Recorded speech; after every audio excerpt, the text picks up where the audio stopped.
Sige, pakinggan nyo po. At tingin ko, ultimo, yung kapwa nila, INC, hindi pumapabor doon sa kanilang ginagawa. Bakit to? Pakinggan po natin itong si Katunying. So, nakita niyo po yung... To i-explain. Si Katunying ang mag-i-explain, mga kababayan, yung mga pagkakasunod-sunod ng mga pagkakataon. Hindi ho lang manggagaling sa akin to, Kumbaga, susundan lang po natin yung kanyang sinasabi ho. No? At kung bakit Pangulong Bongbong Marcos ang kanyang suporta. Sinasabi nga ni Tunying, wala naman napakulong. Si Duterte, wala naman ho talaga. Di ba? Meron. Patay pa nga Small time. Piso-piso na mga pusher. Di ba, Greco Belica? Si Greco, si Greco, lagi may post yan. Ito yung mga nakapakulong ko. Etong mga congressman, ganitong mga congressman, ganitong bilang ng mga mambabatas. Ni isang pangalan, wala No? Ni isang pangalan, wala. Kaya supalpal ho yan kay kesang kay Janjan, mga bossing. Ako, pa-comment lang ako doon kay Greco Belica. Binlock ako? binlock ako? No? Mahinang nila lang. Anyway mga bossing, pakinggan po natin si Katunying.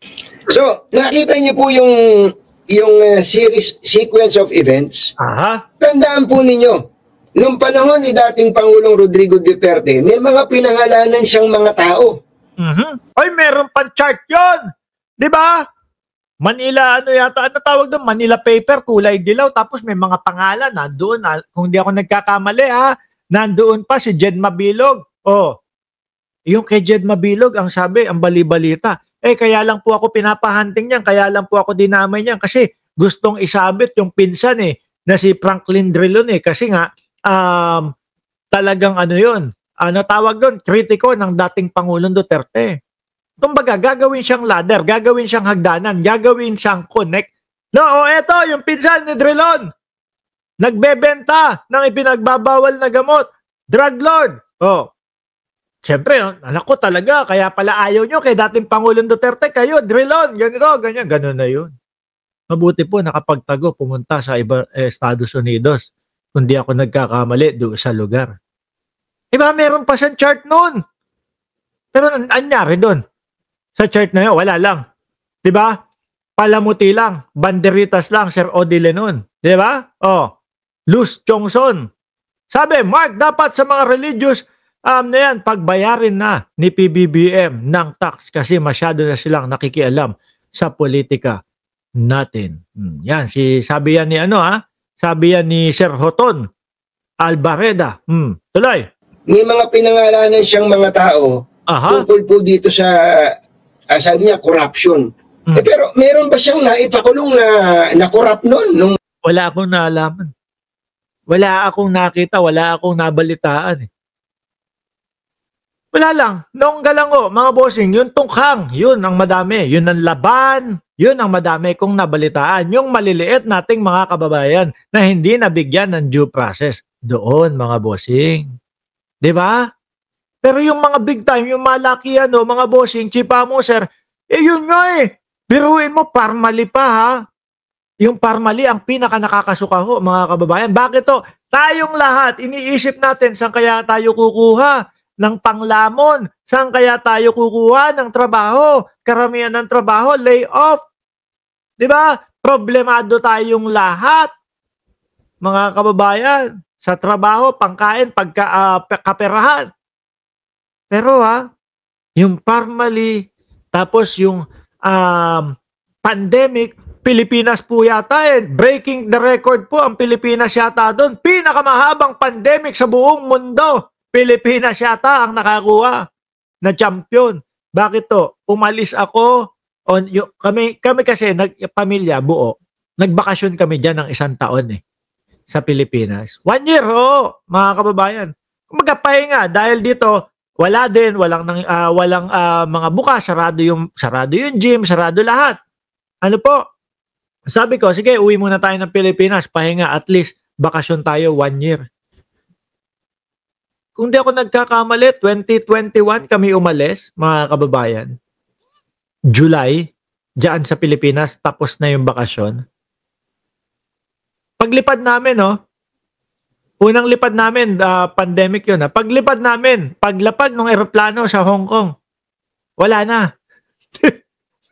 Wala nang mask, wala nang kung ano-ano. As in, wala na. Sabi ko, Pilipinas, swab test, una, kinabukasan, swab test ulit.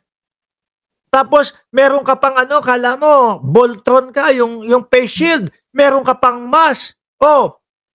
Dagdag mo pa, yung barrier sa mga motorsiklo na walang kakwenta-kwenta, lalo na sa mga mag-asawa. Mag-asawa, naghahalikan bago matulog. Magjojompitan bago matulog. Tapos, kapag nasa kalsada na, babarrier sa motor. Diba? Sabi, lalo ang pogo, sabi ni Music Story. Oo. Pagdating namin sa Hong Kong, kasi yun yung first, unang, parang, sabi ko, kakaiba. Siyempre, nasanay ka sa pandemic, nasanay ka doon sa walang kilusan, walang gawaan di ba? Sabi ko, parang normal na normal dito Sinubukan ko yung mask, nakatingin sa akin lahat, nakamas ako, nakatingin sa akin lahat.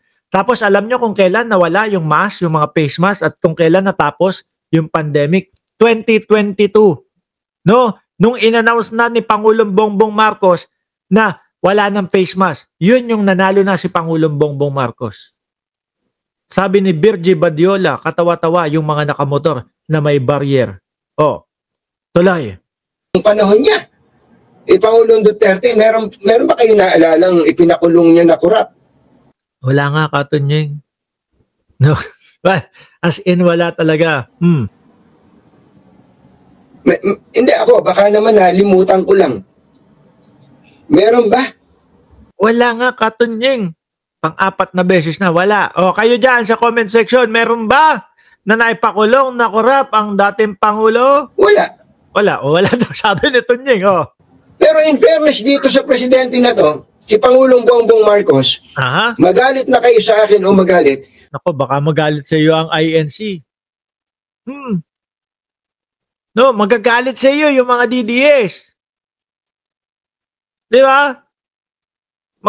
Baka magalit sa iyo yung mga nagrarally. Bakit? Pagtatanggol mo si Bongbong Marcos Kung hindi niya kinumpronta to, hindi tayo ganito kagising. Yan. Totoo, mga kababayan. No, simpleng logic lang yan, mga boss chipamo, sir. Tingnan nyo, nagsisilabasan lahat. Di ba? Kasi hinahalukay ng gobyernong ito. Hindi kagaya nung dati, malaya yung mga politiko, malaya yung mga magnanakaw, malaya yung mga mayayaman na abusuhin ang ating bayan. Pero, yung presidente natin nun, tahimik lang. Kasi ang kasama, tahimik lang. Di ba? Si Mark Villar, tahimik lang. Ganoon. Kaya nga sabi ko sa inyo, mga kababayan, ang lakas-lakas ng loob nilang tawaging weak ang ating presidente. Pero ang totoo, sino ang weak? Sino ang hindi man lang mapaimbestigahan? Yung mga malalaking pangalan. Ayan, si Chavit Singson. Kaya nagngangal-ngal yan si Chavit Singson. Bakit to? Hindi niya akalain na talagang kakalabanin siya ng gobyernong ito. Dahil kapag kami nakita na kalokohan at dapat imbestigahan sa iyo, iimbestigahan ka. Kaya yung mo parang yung matanda kung kailan tumanda, saka na stress. Saka hindi natutulog. Kung kailan tumanda, ayun, saka araw-araw nagpapa-preskon. With matching rally boy pa mamaya sunod natin yung si Chavit. Tuloy, Katunying. Sa katotohanan, hindi po ba, mga kababayan? Kung hindi ginawa ni Pangulong Bongbong Marcos tong mga pinagagagawa niya na to, hindi sana tayo mulat na mulat ngayon, galit na galit ngayon, na meron palang ganitong klase ng sistema. Yung mga DDS. Yung mga DDS, sinisisi pa si Bongbong Marcos. Ngayon, napaka-korap ng gobyernong ito. Samantalang ang nagpapaumpisa, ang nag-iimbestiga, etong gobyerno na ito. Yung mga proyekto, yung mga ghost project, yung mga substandard project, mga panahon ni dating Pangulong Duterte. Pero ewan ko, hindi ko maintindihan sa mga DDS.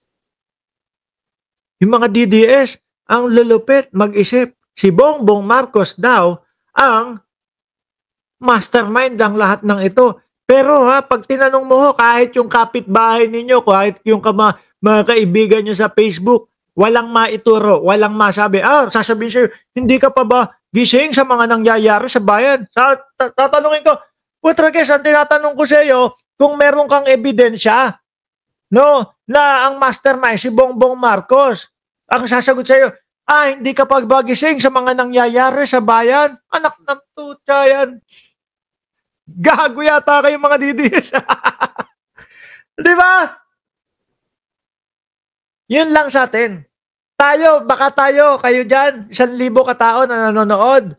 Baka kapag may inilabas silang ebidensya laban kay Pangulong Bongbong Marcos na legit talaga at tayo mapapasabi na, oo nga talagang mastermind si Bongbong Marcos. Baka pati tayong 1,000 na dito nakikinig at pati ako nagsasalita, baka sumama pa sa rally.